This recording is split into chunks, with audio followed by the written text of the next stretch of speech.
Good day everyone and welcome back to Not London Narratives. Today guys we're going to be talking about Arsenal. And I just want to give a bit of perspective. Now, this is something that Arsenal fans may not necessarily like to hear, but I'm the kind of person who likes to give the truth and just give an angle to things. So yeah, let me know your thoughts.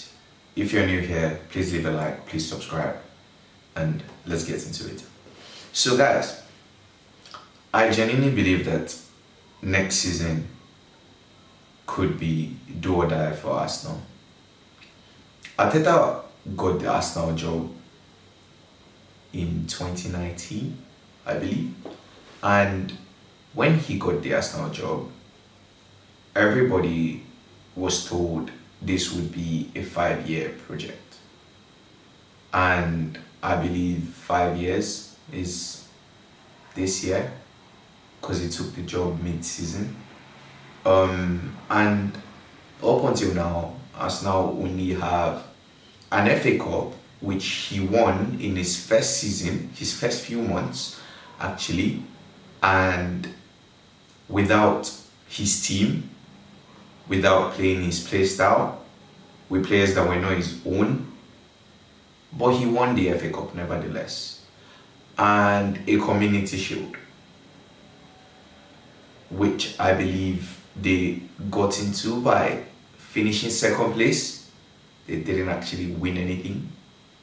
So yeah, I'm not going to downplay the two trophies. I think they are good achievements. But I think that this process that Arteta has been speaking of is running out of time. And you're probably wondering what I mean by that. I feel like in some ways I would liken Arteta's Arsenal to Tottenham Hotspur, Poch's Tottenham, in the sense that I feel like they are trying to go for the big things and dismissing the small things. And I'll explain further what I mean by that. So for the past 2-3 seasons now, a lot of Arsenal fans have been talking about how they want to win the league, they want to win the Champions League, they want to win the league or the Champions League. A lot of them have been very dismissive of the FA Cup or the Carabao Cup. And I have a different view to that. Maybe because I'm a Tottenham fan, I've barely seen trophies. I mean, what am I to talk? But anyways, I have a very different view to that. And this is because I feel like there is a lack of winners in the Arsenal dressing room. I remember how big a boost it was to Arsenal fans the year they got Jesus and Zinchenko. And the reason why was because these guys were players that knew how to get over the line. They had done it before. And I remember also when Arsenal signed Havertz, and a lot of people were mocking the signing and talking about how Havertz is one of the highest paid players in Arsenal. But if you actually deep it and think about it carefully, Havertz is one of the few players in Arsenal that have actually won trophies. Like, Havertz has a Champions League to his name. How many players in the Arsenal dressing room can boast about that? And that is what I mean. And I feel like in order for Arsenal as a club, as a team, as an entity, to believe that they can win the league, they can get over the line, I feel like they need to pick up the little things first. Like, if you look at how Liverpool did it, they had to win the UCL, a cup, before they could win the Premier League. City had won so many other trophies before they won the Premier League. And I just feel like a lot of Arsenal fans and Arteta should have taken the cup more seriously in past seasons, because this team needs to know that they can get over the line. They need to know that we can win something. and we can get over the line.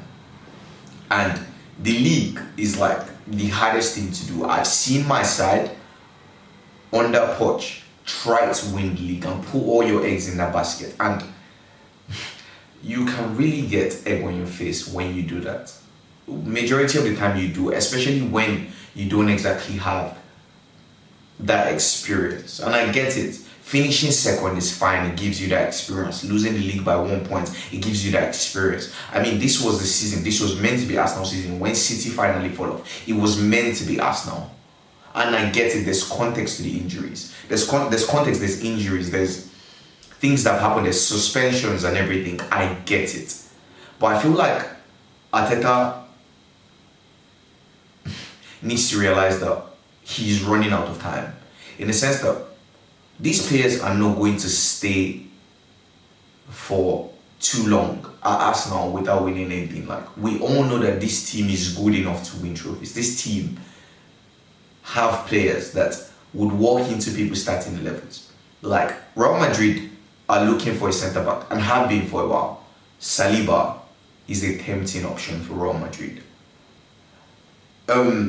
We know that Liverpool didn't spend much money. I think they signed Mamadashvili and Chiesa in the summer. Didn't spend in January. They would have a lot of money to spend, especially if the likes of Trent gets off the wage bill, potentially Salah.